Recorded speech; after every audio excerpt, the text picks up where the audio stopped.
Hi guys, welcome back. Yes, welcome back. Previously, we talked about the most commonly donated organs, like the kidney, the liver, and the heart. But now we can't forget that being a donor isn't just about the major organs.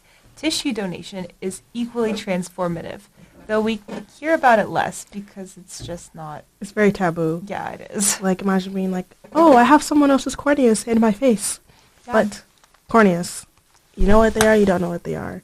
But corneas, they restore like sight to the blind. Every year, over 50,000 people have their vision restored through cornea transplants, which I think is really cool.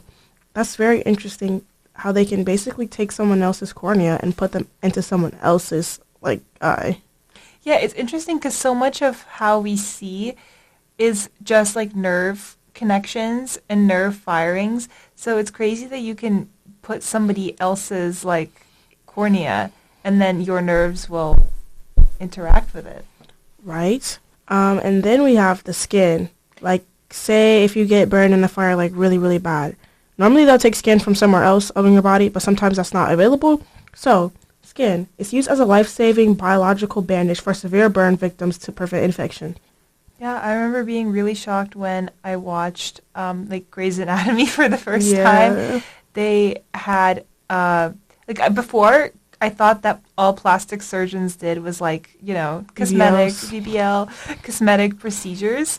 But after that, like it was really kind of eye-opening for me to see that they actually like it's life-saving stuff. It's not just like elective procedures, and it's really important to have skin donors because skin is the largest organ on our body. Yeah.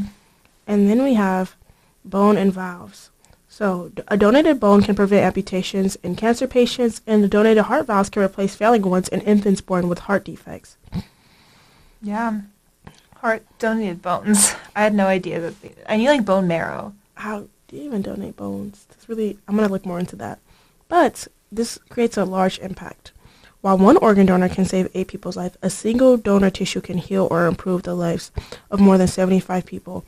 Also, going back to the skin, I think there are some labs that try to grow skin on a petri dish. Yeah, synthetic. Yeah.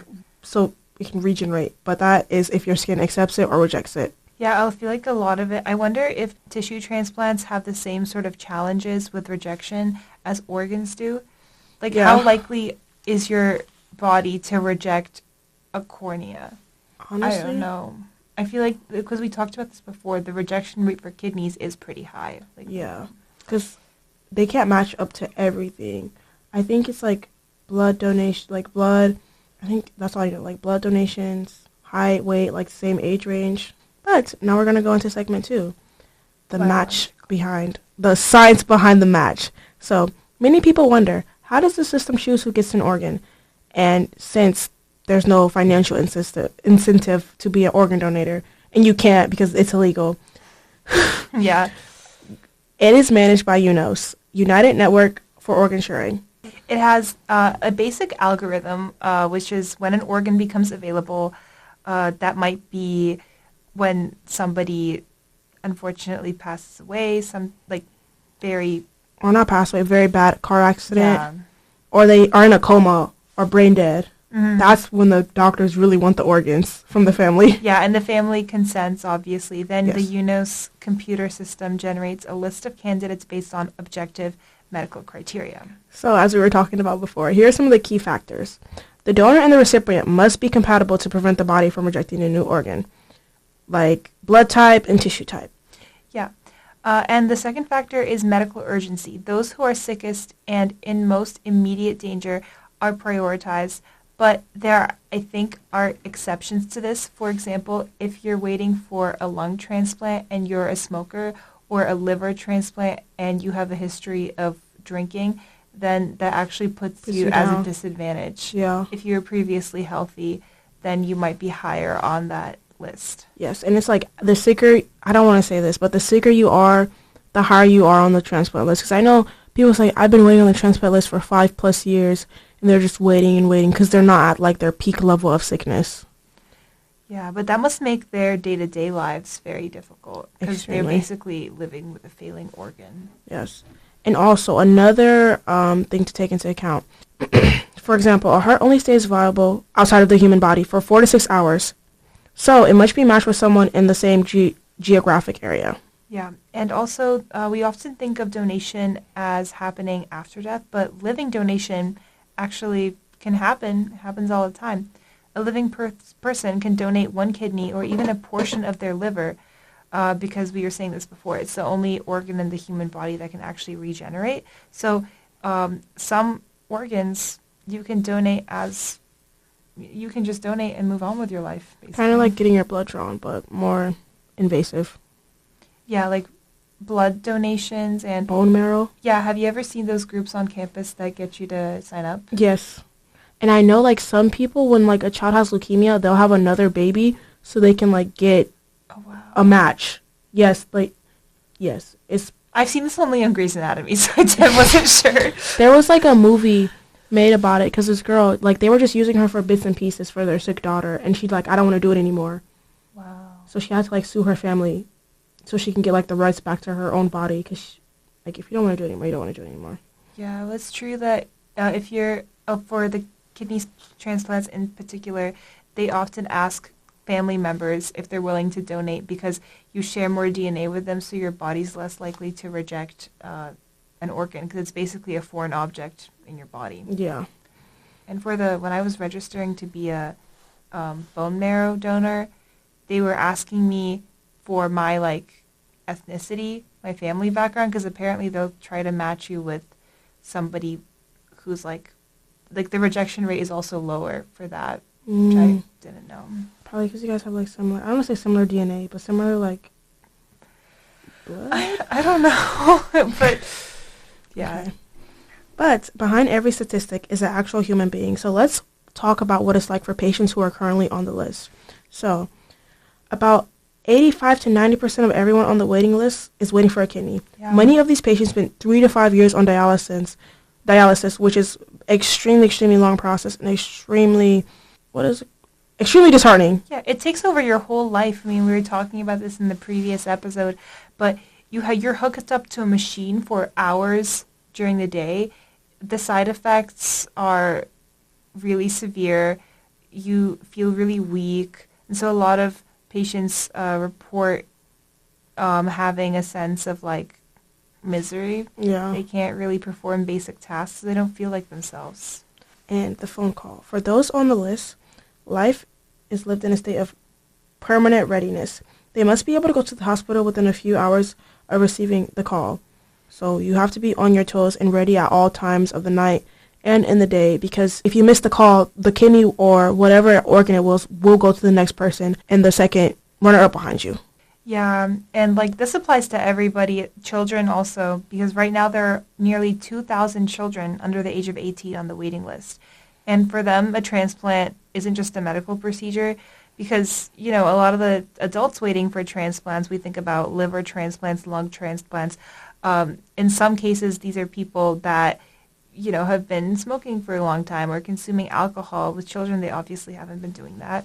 So it's not something that they could have controlled at all. It's just their life. I'm also wondering, could like a small piece of the human liver be used on a child, or would not be able to be used because like they're two different sizes? I don't know about size, but I think maybe there are different developmental markers, like hormonally. That's true. Because I know a lot of our organs change structure and function. That's why a lot of kids they don't love it when kids get heart transplants.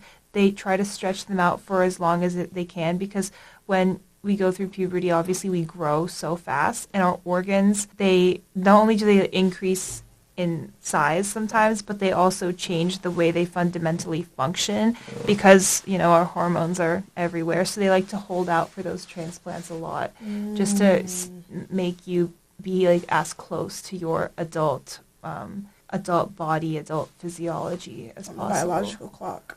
Yeah. But for this segment, we're going to be debunking myths. So before we wrap up, we have to clear the air. Misinformation is often the biggest barrier to people signing up.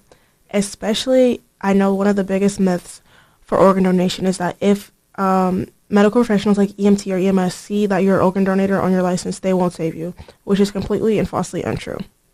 Yeah, we should acknowledge that obviously cases of medical malpractice do happen, and they're serious and should be prosecuted by the law to the fullest extent. But if we're talking about legal procedure, this should not be happening. Yes. So this is the basis. Like, they're not supposed to do that, but obviously we know that some people are weird and they don't listen. So, but the majority of the time, the EMTs are just trying to save you.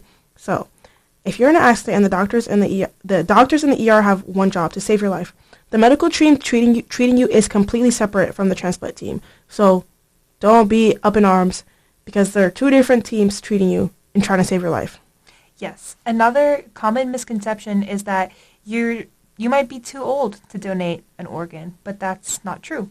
In 2021, a 95-year-old man became the oldest donor in U.S. history.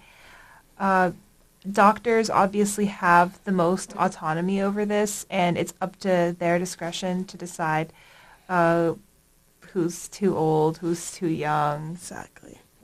Also, open caskets. Organ donation does not prevent an open casket funeral.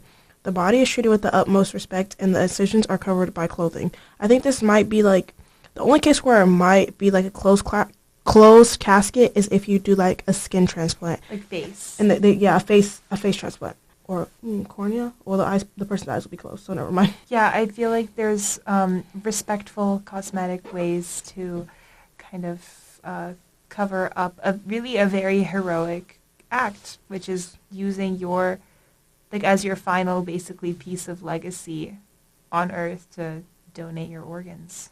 Exactly. Yeah, so with that being said, how can I, anybody become an organ donor?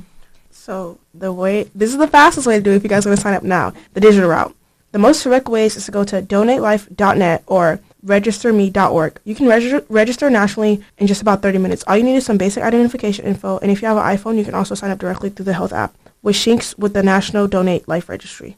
Yes, another very common way that people do it is the DMV route.